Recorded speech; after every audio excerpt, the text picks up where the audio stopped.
For about 50 years as I've worked at these problems, interpreting 18th century history and other parts of American history, and broadening out now into broader areas of Atlantic history in general, which we've been working on at Harvard. Where did you get started in history? Well, in the Harvard Graduate School, after World War II and I was discharged from the Army, I entered the graduate school and started work on the PhD, and I've remained there ever since. Can you remember what specifically interested you about history? Well, all of it, really. The stories of it, the importance of it, a way of interpreting what's happened to us and to the world, and the craft of it. History and the writing of history is a craft. And the craft of writing history, it's not a science. Sometimes it's an art, but it's always a craft. And the craft of it, of how history is put together, the way we reconstruct from small pieces of evidence of one kind or another and illuminate dark parts that hadn't been seen before, that craft of history interested me and still does enormously. Take the Revolution. If you're a person that's never read much about the Revolution, or you're a young person that's just starting out, what would you recommend that they do to start? Well, it depends on what level. Well, at the beginning. In other words, how do you begin to learn, in your opinion, correctly about the revolution in this country? Well, you should have, in the first place, an outline of events to begin with, so you know approximately what happened in large terms. And then you go into some of the more critical writings on it that get to the heart of the issues. And there are certain books all along the way which seem to me to come very close to the great issues involved in the revolution. But I think you have to have some kind of a general background of the structure of the story, the chronology of it to begin with, in order to make sense of any of the details that follow. But I think a general outline is necessary, and then to be able to pick the issues that are critical for understanding what really happened. Is there a person from revolutionary days that you think is the most important? Well, I think there's a whole group of them, and I've written about them in various ways, who are critical, it seems to me, to understanding what happened. But there are shared qualities among this group. And when I tried to write about the ideology of the revolution, it was really trying to put together what was in the minds of the leaders of the whole revolutionary movement, to see what they shared and to see what the motivation was that could be seen in what they wrote and what they did.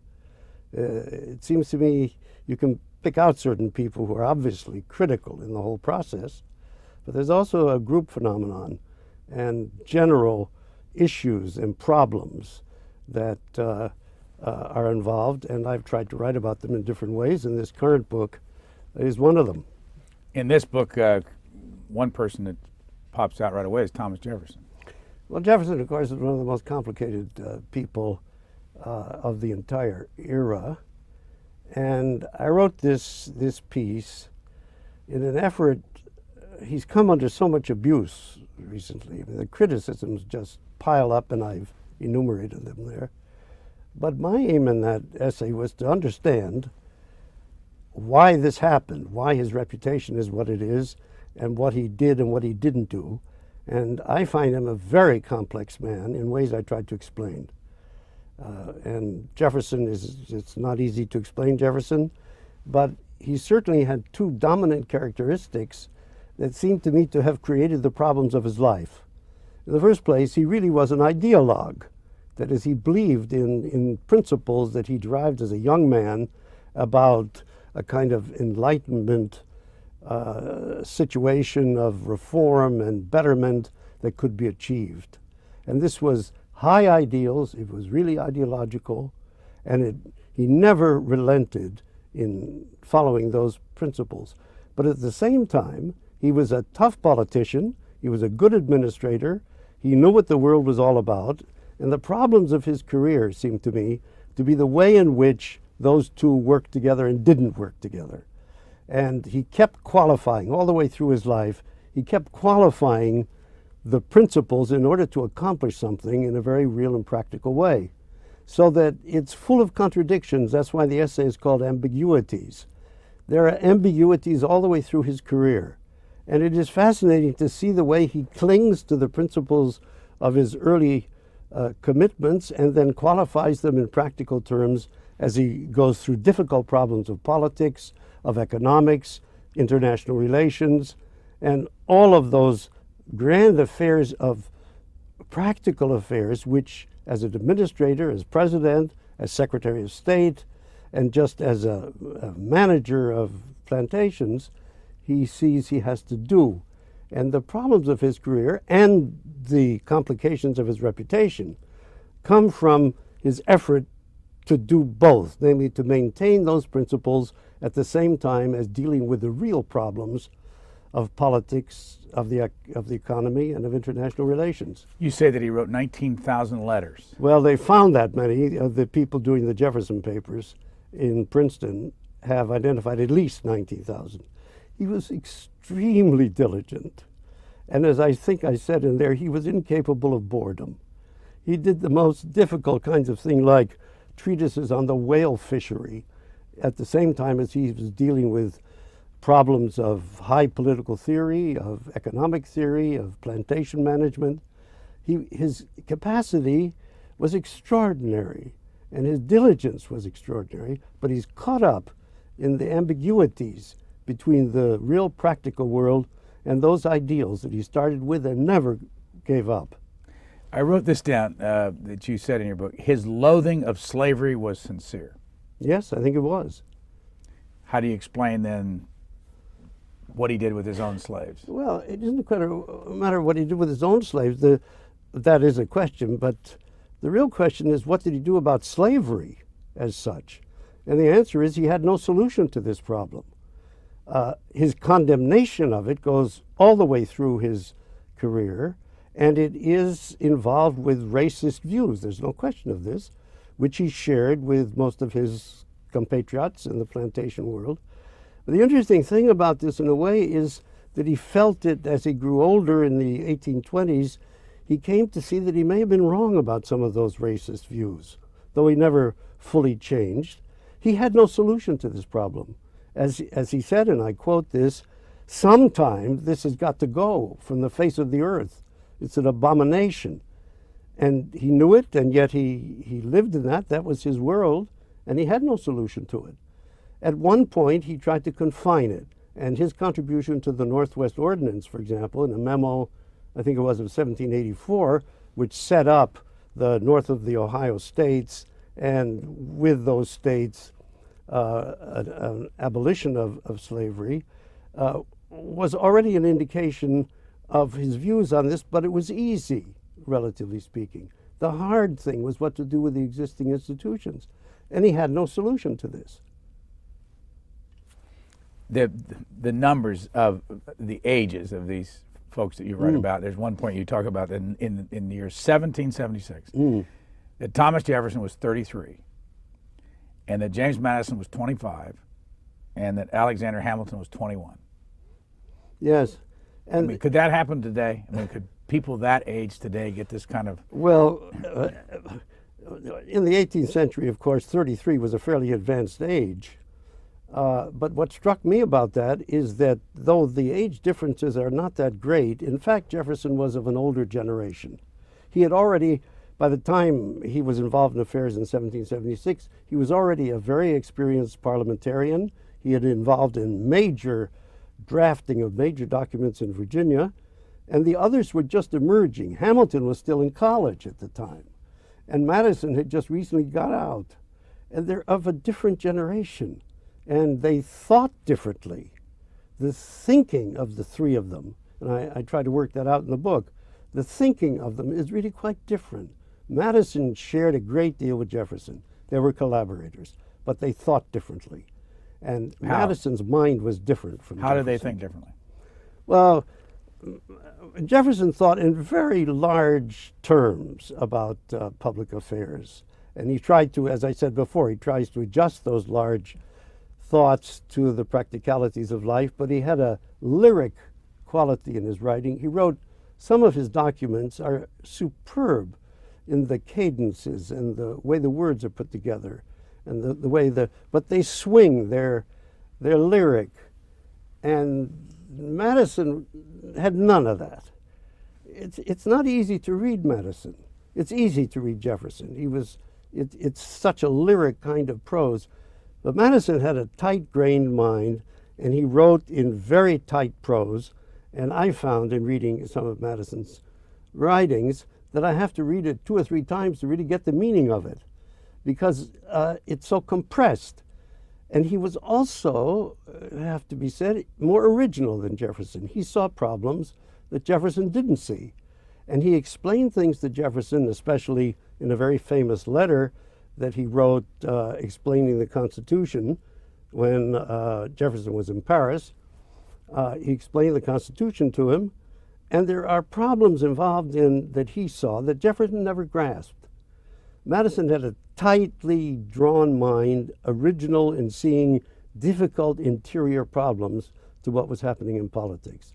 As for Hamilton, he was much younger, and he saw a different kind of commercial economic world opening up that Jefferson didn't see, but adjusted to gradually. Jefferson was still back in an agrarian ideal state, and Hamilton was moving out more and more into a more modernizing commercial world that I don't think fully Jefferson ever grasped, though he did try to adjust to it.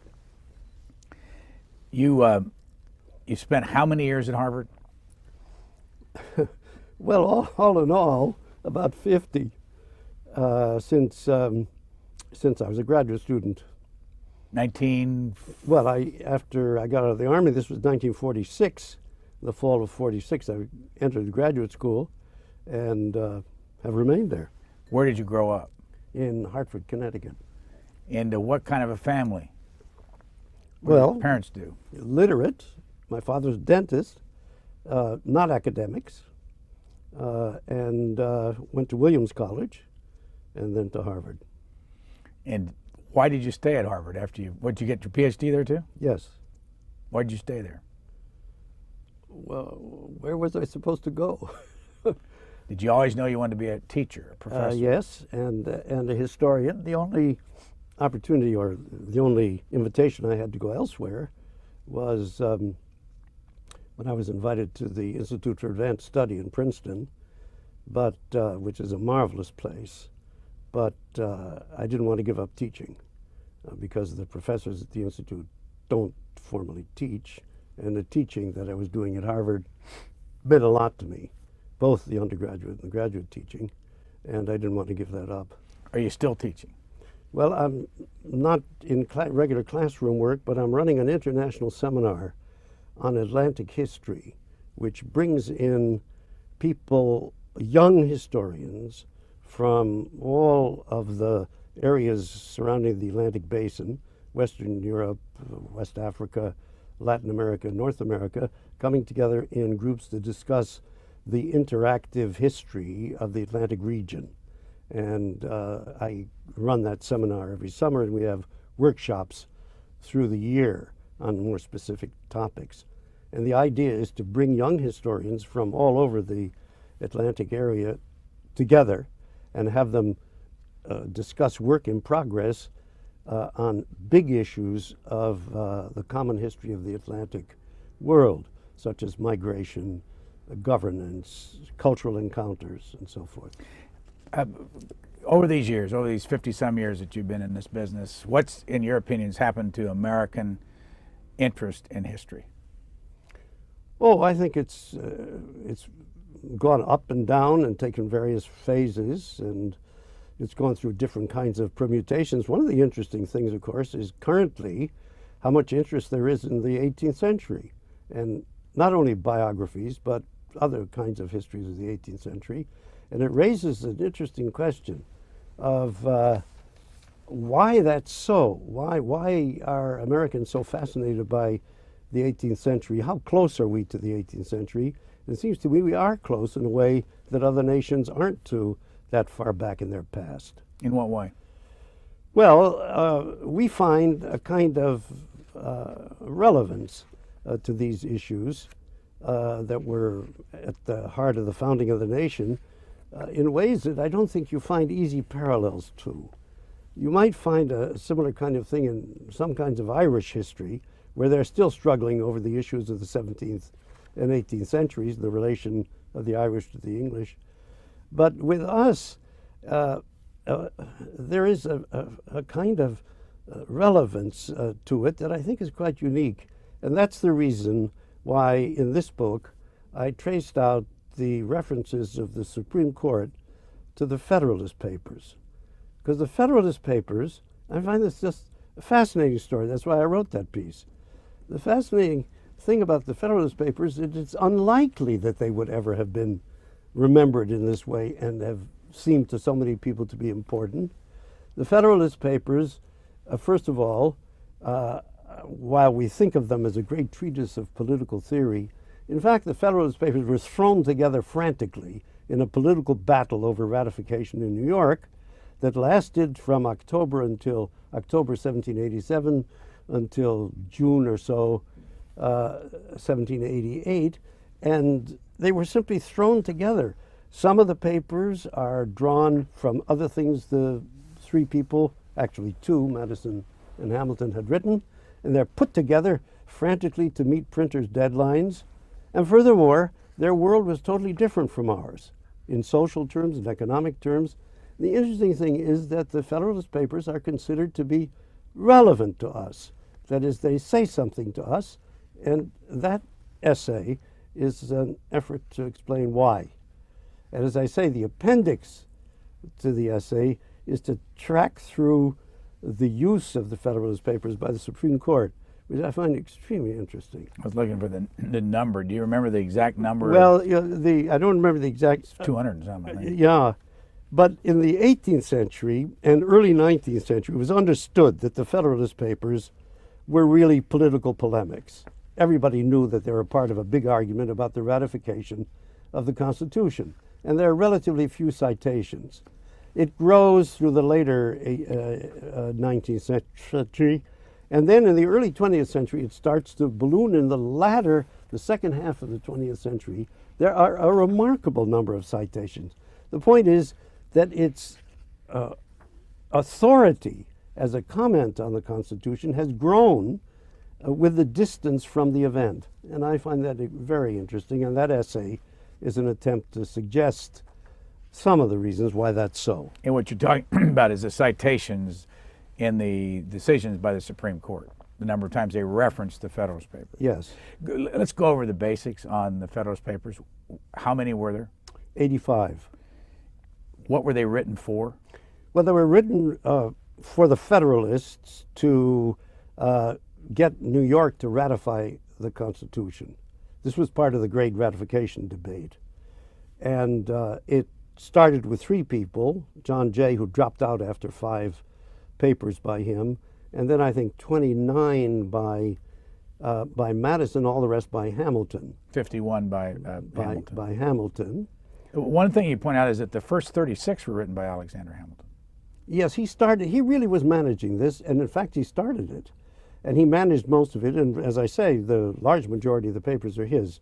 Not all the most important ones, but he wrote the large number.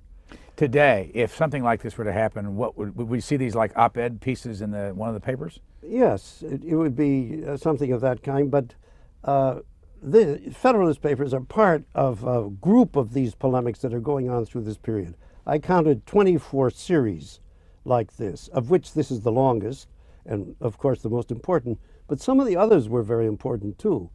And the most important on the other side, we don't know who wrote it, it's by so-called Brutus, but that's an extremely interesting series of papers against the ratification of the Constitution as it was written. And so the Federalist Papers are part of a polemic. It's a political argument to convince the ratifying convention in New York to ratify the Constitution. And in fact, the ratification in New York came only at the end of the whole process after 9 states had already ratified. It was a terrible fight in New York. And that's why it was carried on this way. And as I said before, these people, Madison and Hamilton, were turning out these papers 2 a week, then 4 a week, and meeting printers' deadlines. And the to me, radical thing about it is that they are now seen, when grouped together, as a comprehensive commentary of a almost theoretical nature about not only American politics, but about politics in general and about freedom and power. But in fact, they were thrown together in this way at a time that was very distant from ours and very different from ours in its problems. Why do you think, of the 24 different sets of these kind of things that different people were writing, why did the Federalist Papers survive so powerfully? They're better. I mean, they're just more, they're more comprehensive, they're full of details that the others don't have, and they're written by people who were seeing a large picture and trying to put the whole thing together in their very hurried way, and they're just better in the intellectual content of them than others. There are others that are interesting too, and there is now in Madison, Wisconsin, at the University of Wisconsin, a project to publish all of the documents related to the ratification process. And there is an extraordinary number of such documents. I think they've got out something like 20 volumes already. The Federalist Papers are in the center of that huge effort. And I don't know quite what to compare that outpouring of political thought in the year between September 1787, when the Constitution was published first, and the ratification, the final ratification of 9 states, which I think was in June 88. And during that time, there is this huge outpouring. It's a population, I estimate, at about 1 million voting members in all of the states. That's a very small number. The participation in small places, in newspapers, in letters, in books, in all sorts of expressions, is just remarkable. And the core of it, as we now think of it, because of the quality intellectually and its comprehensiveness on the Federalist side, are those papers turned out by Jay, Madison, and Hamilton. You say that Alexander Hamilton wrote the first number on board a river sloop traveling from Albany to Manhattan. That's correct, he did. Yes. The whole thing was put together frantically. And he set this on foot, and then he wrote this under strange conditions. And all the way through, they were writing it in strange conditions. He was carrying on his law practice, which was very profitable. Madison was at Congress most of the time, involved in many things, and somehow they put all this together. So go back to the Revolution again, something you spent a lot of years on. What were the people that were leading the Revolution wanting? What are they fighting for? Why did they want the Revolution? Well, the issue really was power. That is, they were faced with the problems of a kind of power exerted against them, which they took to be a violation of the liberties they had enjoyed as British subjects. And they thought that there was a turn which they could interpret by the history they knew and what they knew of the contemporary world. There was a turn towards tyranny as they saw it by the exertion of central power against the liberties they had enjoyed. And they were attempting to retain those liberties against whatever force was put over them. And then it expands. That they have to justify it. They have to understand why they're doing this.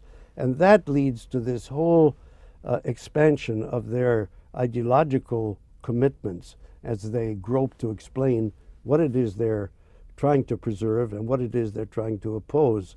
So that by the time you get to 1776, there's an elaborate structure of thought that's worked out that justifies this and that really sets American constitutional thought on its path. In one of your books, and I've got a bunch here, I remember you writing that this was a prosperous place during the Revolution. I mean, the country wasn't broke, didn't live in poverty, and so it wasn't as if they would vote for a better life.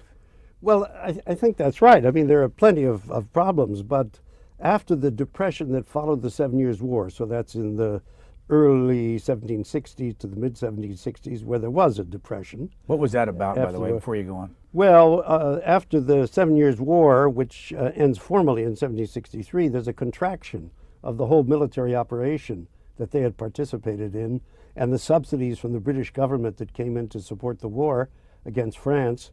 And that engendered a wartime prosperity which collapsed basically after 1761. And there was a period of readjustment that was difficult. Those were difficult times. But by 1770, it had come around in different ways and wasn't the same acute economic problem. So that by the time you get to 1773, 74, it's not so much an economic squeeze that can explain the events of those years, which start really at the end of 1773. On the picture, I mean the cover of your book, you have a famous portrait of a man who they cut his head off. What's the purpose here? Ben Franklin. It is Franklin, of course. It's the Martin portrait in London in 1766. And the reason it was cut off was that it was an attempt to show that this is not a person so much as a general rethinking of the big problems of public life. And you see there Franklin leafing through papers that are presumably of some importance in public life, nose to nose with Newton. I mean, the statue that he's facing is Newton. I don't know if you can see it on the cover. The interior picture, it's in the middle of the book, shows it better. But the reason it's cut off is to impersonalize it. That is to show that you're really dealing with a general issue rather than a single individual, thoughtful as Franklin is. There you see it better, because there you can see Franklin nose to nose with Newton as he thinks through, presumably, these problems of public life that he was so involved in. Now, you have, I think, 5 chapters in this book, all lectures at one point? Yes, they were all written as essays and all given as lectures in a somewhat different form. Now, Jonathan Yardley says this is your valedictory effort. This is your last book. Is that possible? I don't think so. At least I hope not. I wondered what you would think when you read that. I hope not. But at the moment, I'm involved in a number of things which I hope will survive these years. In the book, you have a lot of photographs of portraits and all. Yes. I'm just going to hold a bunch of them up Yes. and let you tell us what they're about. What is this series right Well, here? that series is on Franklin, and that essay is on American foreign policy as in its most effective form. It is a combination of realism and idealism, and it's an essay that takes off from comments by Felix Gilbert, who was a German refugee scholar in this country, whose background was in Prussia and in Renaissance Italy, the subject of his studies. He came to America and published a book in 1962 called To the Farewell Address, in which he argued that the uniqueness of American foreign policy is its combination, when it's effective, of hard realism and idealism. And I illustrate that. I think he was certainly right about that.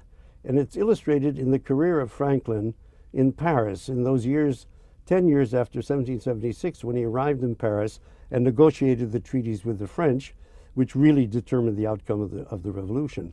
He was keenly aware of his appearance and his image, and he used it in the portraiture that was made. And there's an enormous list of, and I have many of them in there, of the portraits of Franklin, and they say something beyond mere pictures of his face. Where is this portrait from? And that was the Cochin portrait, which was done just after he got to France in early 1777, and was an ideological statement if there ever was one.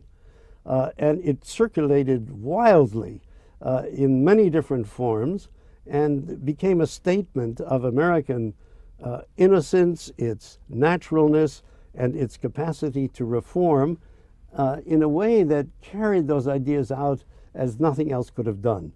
And Franklin was keenly aware of this, and he promoted these kinds of what you might call iconographic views of himself in many different forms, encourage them, and it ends with this very great portrait by Duplessis in 1778, which I have in color in the inset there, which is the last portrait of him, and which he understood correctly was the most profound visualization of him that could be made. You have this small picture in here of Rousseau. Well, that's because when making that medallion, which was very popular and which he circulated through Europe, the person who made it had no idea how to capture that fur hat. And so he simply took the hat off that popular portrait of Rousseau and carried it over into the medallion for Franklin, since he had no idea how to draw in a medallion form that original fur hat, that marten fur hat. Did Rousseau and Franklin know each other? No, I don't. There's no significance in that. What's the significance of this? Well, that is a statuary form that shows Louis XVI giving documents to Franklin. He's passing over, I've forgotten the exact documents.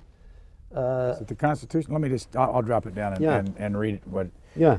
See if I can find the figure. It says, Franklin, 2 scrolls, one inscribed Independence of America and the other Liberté des Mers. Of the seas. Yeah. Liberty of the seas. Yeah. Which was a part of the reform in international relations that Franklin promoted, and it was a sign of friendship between France and America in these critical years. The other which one do you thing want? there, that is a little. It came in a glass case, and it shows the experimenter, the scientist at work, and the hat comes off, and the hair was apparently real, and the little machine would work. And this was popular. It was circulated. There were a few copies of it around, which I think, again, the idealization of Franklin as the great scientist and experimenter meant something ideologically. In one of your footnotes, you refer to the fact that Benjamin Franklin, when he went to, I think it was Paris, had a copy of one of the original 80, one of the early drafts. They had 80 copies of the Articles of Confederation. He did. I mean, it just rang like today when there was a leak of the document coming out. And how much of that went on back in those days? Well, there was a lot of, and that enters into this Franklin story a great deal. That was, he took with him to Europe when he went in 1776, an early draft of the Articles of Confederation. It was not what was finally accepted, and there are significant differences. But he was so eager to promote the constitutional forms that had been worked out in America that he took it and had it published, as he did many other documents from the States, had it published and translated, and it was in that form, actually, that it reached an English audience through the translation of this draft form that went into French first. And it was typical, I have a good deal of this in the book, it's typical of the kinds of complexities in the dissemination of American documents during that period. You also write about the Constitution circulating around Europe being translated. Yes. Back in those days. Yes. How much of that went on, and why did it go on? Great deal. There was a great interest in this, and it enters into the thinking of people working through reform movements all over Europe. The book begins with an argument about American provincialism. The first chapter tries to explain something we don't often think about, that at the beginning of the Revolution, these people were provincials. No one knew of their importance, and we think of them now as Mount Rushmore. I mean, these vast figures, they weren't vast figures. And their provincialism, their removal from the center of the heart of cultured Western Europe, was part of the power that they could develop in thinking through new ideas. The last chapter, which kind of wraps this up in a way, the last chapter shows the way in which these provincial ideas become cosmopolitan and circulate through so much, not only of England, where it would naturally circulate, but France as well, into Switzerland, into Latin America, and the way these ideas played out in complex ways all throughout the Atlantic world. And it seems to me that one of the big stories in this is the way these provincial efforts then succeed locally and then radiate out into the whole of the Atlantic world. I was reading in your book, Faces of Revolution. When did this come out, by the way? That came out first, I've forgotten now. Maybe I can look in the, Yeah. the copy. How many books have you written? Gee, I've forgotten. Well, let me just see if I can get the 10, copyright here. 12. It's 1992. 92, yeah. What I was interested in asking about was Thomas Paine, because that's one of the Yes. personalities you write about. Yes. And you say it's one of the most, Common Sense is one of the most brilliant pamphlets ever written in English, in the English language. And you went on later to say that it was written by an enraged man. Now, what role did this Englishman's Well, he carried with Common him. Sense have on it? You have to understand that Common Sense was written shortly after he arrived in America. He hadn't been here for very long. What year? Well, it came out in January 1776, the pamphlet, and he had arrived months before and had undertaken some kind of history of what was happening at the time, then switched to this document. But he carried with him the attitudes of someone of a kind of marginal situation in England, very much in an enraged state of mind about the establishment, carried over into this situation in what is really brilliant prose. It is a point of view which many Americans, like John Adams, loathed because of the arguments in it, which they simply, both on constitutional and social reasons, disagreed with. But the prose is brilliant, and the metaphors carry a great deal of force, and it's little wonder that this pamphlet circulated in tens of thousands of copies in 1776. I don't think it's right to say that it really precipitated the revolution, but it did give a kind of rationale for fresh thinking on dependence and independence that we hadn't had before. You also write this, you say Paine was an ignoramus, both in ideas and in the practice of politics, next to Adams, Jefferson, Madison, or Wilson. An ignoramus? James Wilson. Yes, oh I know, but I mean, Yeah. but an ignoramus? Well, he didn't have the sophistication and learning of these other people who were really remarkably learned in what they were. Why did anybody pay attention to him Well, then? because it is a brilliant pamphlet, and because it served the cause that they were working for, some of them anyway, to think through the situation of dependence and independence and whether they should move towards independence. They had, after all, organized an army the year before. They had invaded Canada unsuccessfully the year before, but they had not declared independence. They were already moving in that way. A year before, they had already organized themselves into a quasi-independent country, but it hadn't happened. And therefore, the issue was whether they would go forward. And this pamphlet, which swept through these colonies, made a great deal of difference in the way people thought. I don't think it determined the outcome, but it was written in such a way as to compel attention. Yeah, now, I know this is maybe a silly game, but I know you talk about the originalists, the people that believe that today that everything that was written in the Constitution ought to be adhered to fundamentally. But what if you brought back all these characters you write about, and they were sitting around in this room here looking at what happened to this country based on what they wrote back then? Well, what would their reaction be? It's impossible to know. The circumstances are so different. Would they be happy about the superpower thing that we have now? Well, some things they would be happy about, some things they wouldn't. But first of all, their world was different. It was a completely different world in social and economic terms. They would have to adjust to this, the great differences here. But at a high level of abstraction, I think they would have considered the operations of the national government with which they were so involved successful. I think they would have thought, despite the fact that we have a party system they never dreamed of, they were in fact against parties, even Jefferson who organized one, but our party system is necessary to the way the Constitution works. I think on the whole, they would be pleased with the way the national government has worked, even in its tensions and difficulties through the years. But on more specific issues that relate to the kind of social world we live in, I don't think there's any way of knowing how they would have thought. What about the the cyclical nature of how much of what they wrote in our Constitution and the Federalist Papers came from Europe, and how much original thinking was put into this that nobody else has ever done? Well, a good deal of both. And this is another part of what I've written in this book. There is a passage, I think it's on page 23, where Madison's statement is just to that point. I think I quote that little paragraph there.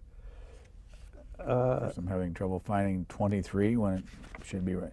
Not 20. Do I have that right? I don't think it's 23. There is a Madison quote maybe that I underlined that I want to ask you about. Go ahead and make the point, and I'll try to find it. Yeah. Well, what Madison is saying is that they paid attention to the great names and the great thoughts of the past. The historical documents they were familiar with, and the great names like Montesquieu. But as he explains, and that paragraph is exactly to the point, they did not revere them to the point where they dominated their thinking. And that the fact that they were able to break free from these dominating ideas was one of the keys to their success. And Madison was keenly aware of that. What's original about the work that they did? There are, as I enumerated in there are a whole series of basic ideas about public life which were considered at the time to be illogical. For example, that you could divide sovereignty. Well, nobody believed you could divide sovereignty, but we do between the states and the nation. And no one believed that that was possible at the time. And they showed in ways, Madison especially, the way in which this could operate successfully. Nobody believed that a free Republican state could exist on a large scale. It would just fall to pieces because there were no controls over it if people were simply governing themselves. Again, they showed the way in which this was not so, that it could operate successfully over a large expanse. And so there are a number of these key issues that they're discussing which are original. The quote that I wanted to ask you about was from the Federalist Papers by James Madison. And you say it's the most famous passage of the Federalist Papers. What makes a passage famous? That passage, it comes from the 10th Federalist paper, and it is an argument about how in a large-scale republic, factions will in effect not cancel each other out, but balance out in a way. And in fact, the expansion of size multiplies the number of factions, hence rather than tearing the place apart, will tend to stabilize the system. Why it's famous is an interesting question. It was not famous until about 1908 or 1913, when it was caught up. There was a book by Arthur Bentley in 1908 on interest group politics, the theory of interest group politics, and this seemed to fit these modern views of interest group politics. Then Charles Beard picked it up for the wrong reasons, because he thought it was a kind of Marxist interpretation, which it isn't. And so in the 20th century, it became very famous. It was not famous in Madison's own time. In fact, there's a very interesting essay written by Larry Kramer, a lawyer at NYU, showing that no one at the time really knew anything about this famous 10th Federalist paper, and nobody paid any attention to it. In the 20th century, it's become very famous because of the way it fits into our views of interest group politics as a balancing core of the political system. This was not quite what Madison was talking about. He was dealing with the problem that they were faced with, whether you could have a large-scale free Republican state. Let me read the passage James Madison wrote. And you take in a greater variety of parties and interests, you make it less probable that a majority of the whole will have a common motive to invade the rights of other citizens, or if such a common motive exists, it will be more difficult for all who feel it to discover their own strength and to act in unison with each other. See, that goes to the heart of one of the things that mainly concerned Madison, and in which I think on the whole he thought he had failed, namely the protection of minority interests. He was, on the one hand, a majoritarian, of course, that majority in a free republic should rule. On the other hand, so should the interests of minorities be protected. And the problem he struggled with is how do you do both? And he tried in the Philadelphia Convention, he tried to introduce the idea of a congressional veto over state laws, which was defeated. He tried again at different stages of his career, he tried different devices to find a way to control what the states were doing in what he considered to be oppression of minorities. And it was only really until we got to the 14th Amendment that that power became possible for the federal government to supervise to some degree what was happening in the states. He considered this a failure on his part, that he was never able to organize in a way that would prevent a majority, which of course he believed should dominate, from oppressing the rights of minorities. What do you say when you hear people today, and we hear a lot on our call-in shows, calling up and saying that this is a bad country, that justice isn't taken care of very well in this country, and that you know all the criticisms about the people. It's a country that only the rich do well, and they go, of course, into the slavery, and the minorities in this country are upset the way they're treated. What do you say to them? I happen to agree with much of that. I mean, this is no perfect country, but the question is, do we have the capacity to do anything about it, and does the system allow it? And it seems to me that it does. I think these criticisms in many cases are right, that this is no perfect system and no perfect society. And the question is whether, and this throws back in a way to the 18th century, whether the system we live in is capable of reform in this way, in these matters. And I think the answer is yes. Anybody else in the world live better? Not from an economic standpoint, but that's a fairer system. Well, I don't know about what's going on in the whole world. But I mean, from what you know, when you look around the world and when, you know, the people, I'm sure, don't you have a lot of internationalists in your classes? Yes. Well, I think there are, I don't know quite what you mean. The English have a system that's free too in a different way. And they have a constitutional system that also allows for reform within it, but it's different from ours. Well, maybe ask it this way. What's your reaction when you hear an American politician stand up and say, we live in the greatest country in the world? We have the greatest system in the world. Well, I happen to think that there's something in that, but I don't want to work out some kind of comparison rating system. But there are other free countries, and there are other countries in which the capacity for change and improvement are permanent, which we have. And I just don't see any way in which you can say that we're exclusive in this, but I do think it is a very, if I may say, a very great country. What about the checks and balances in this country versus others that you know? Well, I think our system really does have, sometimes it can become paralytic, of course, when the system doesn't quite work right, but the design that goes back to the 18th century, the design, it seems to me, was well thought through and on the whole successful, but it did need the party system to bring the parts together, and that was not foreseen. And in fact, it was only really until the 1820s, 1830s that one saw the way in which a party system would bring this disparate parts of the Constitution together to make the system work smoothly. And I think on the whole that has been successful. So well, I'm going to ask you about this because before we run out of time.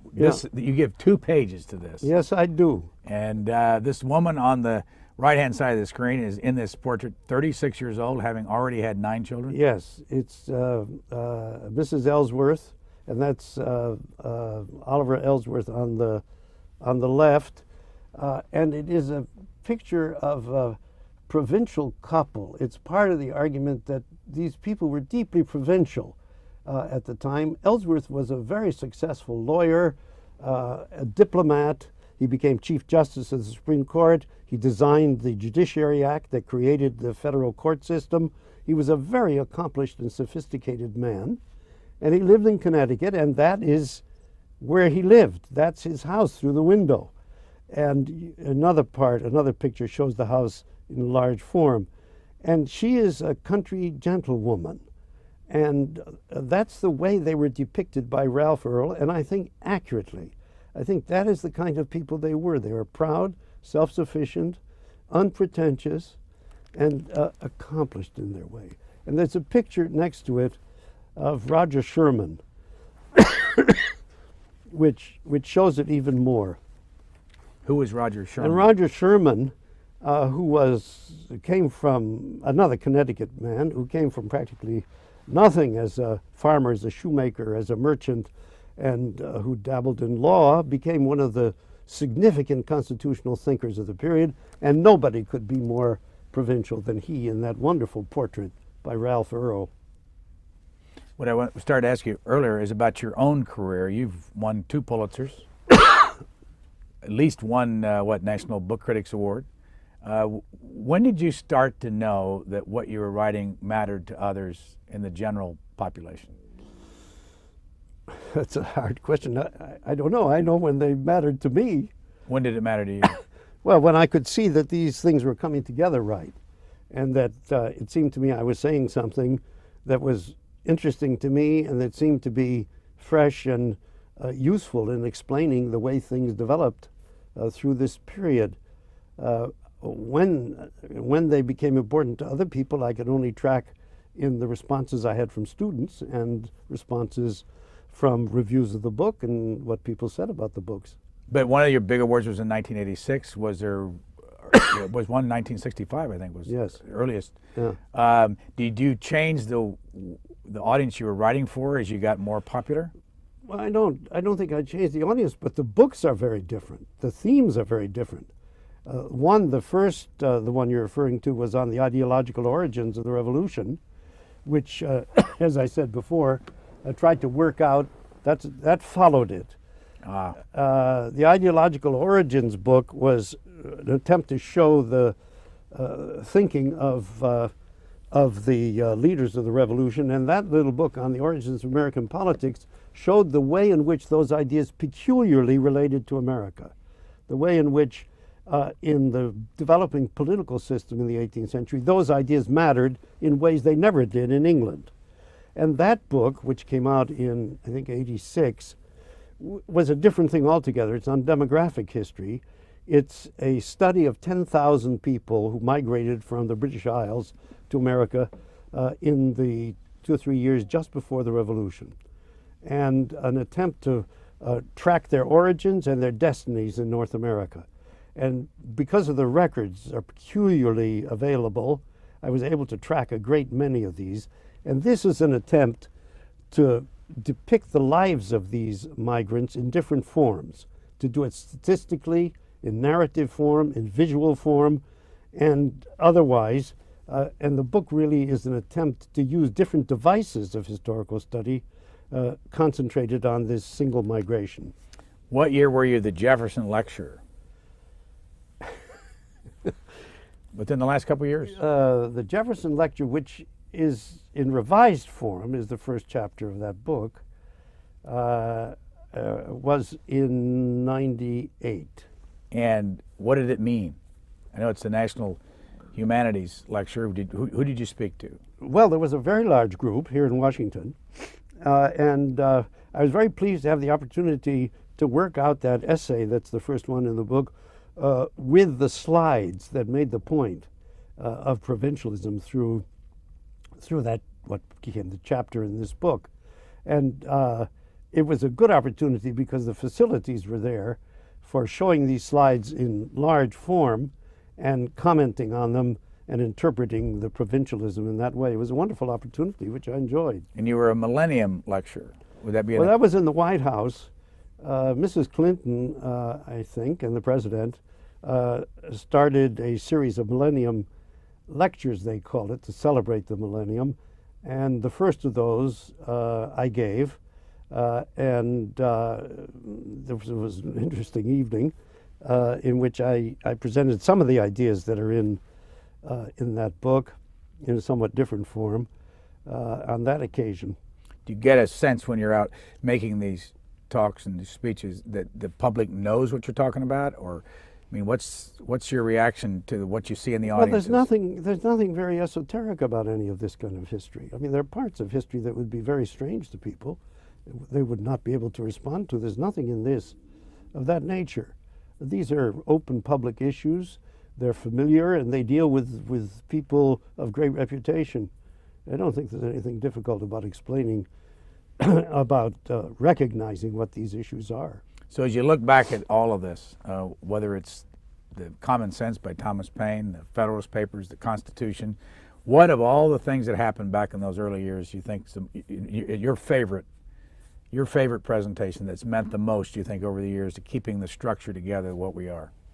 How do you mean, on their part? Or? No, just as you look back at history. Yeah. When you, yeah. And I mean, I don't want to put words in your mouth, is the Constitution, the Federalist Papers, the Common Sense, which of those had the biggest impact to bring us to where we are today? Well, I think the most permanent creation of that period, since they were not, the revolutionary generation were not social reformers. They didn't set out to change the structure of society. They did set out to change the structure of public life and the uses of power. And the most important thing they did, I think, is to set that up in permanent form. The most obvious expression of it is the Constitution.